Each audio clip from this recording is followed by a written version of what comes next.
Pagbati sa ating mga viewers. Mapapasana all tayo sa balitang ito.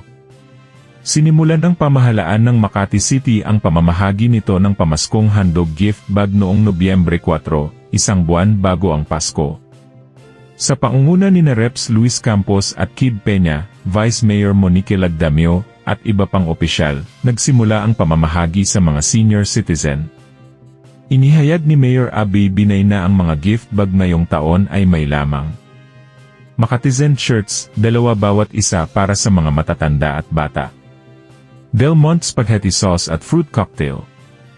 Alaska Condensed Milk. Nestle Cream. Magnolia Cheese. 2 Libby's Vienna Sausage. 2 Pure Foods Corned Beef. 2 Spam Luncheon Meat.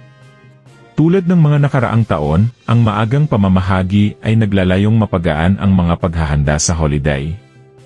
Narito ang schedule ng pamamahagi, i-pause para mabasa ng mabuti.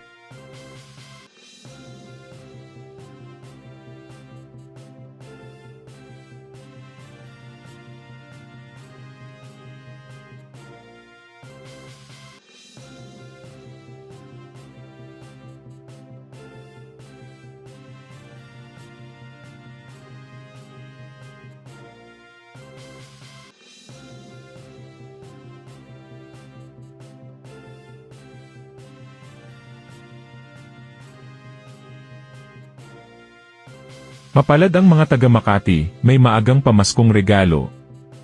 Sana all ano. Muli, ito ang Senyor Balita naghahatid sa inyo ng makabuluhang balita at totoong impormasyon.